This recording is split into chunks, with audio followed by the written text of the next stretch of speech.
शाहजहां ने अपने महल के प्रवेश द्वार पर एक घंटा लगवा दिया था और पूरे नगर में डुग्गी पिटवा दी थी कि यदि किसी को किसी भी प्रकार की कोई शिकायत हो तो वह महल के प्रवेश द्वार पर लगे घंटे को बजा सकता है। शहंशाह उनकी पुकार सुनेंगे और न्याय करेंगे। यह खबर नगर में अच्छी तरह से प्रचलित हो गई। कई लोग अपनी शिकायतें लेकर शहंशाह के दरबार में जाने लगे। एक दिन शहंशाह की पत्नी नूरजहां धनुष विद्या का अभ्यास कर रही थी। उसने कुछ चुने हुए निशानों पर अपने तीर चलाए। लौटने से पहले उसने एक तीर हवा में चलाते हुए नदी की तरफ फेंका, जो वहीं कहीं नजदीक जाकर गिरा। फिर वह अपने घर की ओर लौट आई। कुछ देर पश्चात किसी ने दरबार का घंटा बजाया। दरबार के पहरेदार ने एक धोबन को देखा जो सिसक सिसक कर रो रही थी। उसके हाथ में खून से सना हुआ एक तीर था तथा पास में एक मनुष्य का मृत शरीर पड़ा था। वह न्याय की गुहार लगाने लगी। पहरेदार उसे शहंशाह के पास ले गया। उस महिला ने झुककर शहंशाह को सलाम किया। फिर उसने वह तीर नीचे जमीन पर बिछे कालीन पर रखा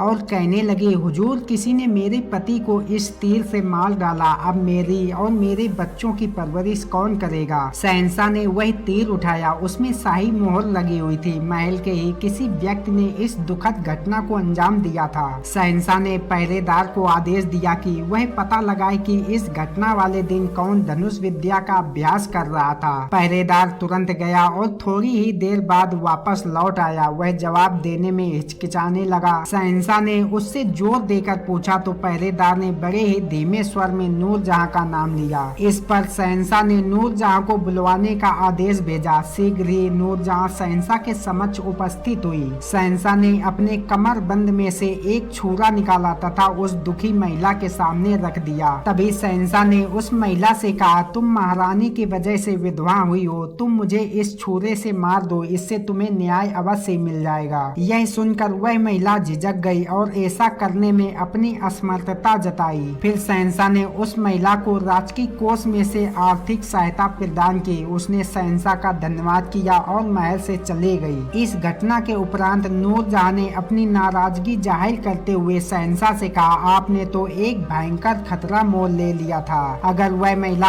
आपके आदेश का पालन करती तो कितना बड़ा अनर्थ होता। इस पर शहंशाह ने कहा, मैं चाहे मर जाता परंतु उस महिला के साथ न्याय तो होता। कानून की नजर में सब बराबर है। कृपया इस बात का भविष्य में अवश्य ध्यान रखना। इस कहानी से हमें यह शिक्षा मिलती है कि कानून की नजरों में कोई भी छोटा या बड़ा नहीं होता। उसकी नजरों में तो सभी बराबर होते हैं। धन्यवाद मेरे प्रिय दोस्तों। फिर मिलते हैं एक और नई सीख के साथ। तब तक आप सभी लोग अपना ख्याल रखें।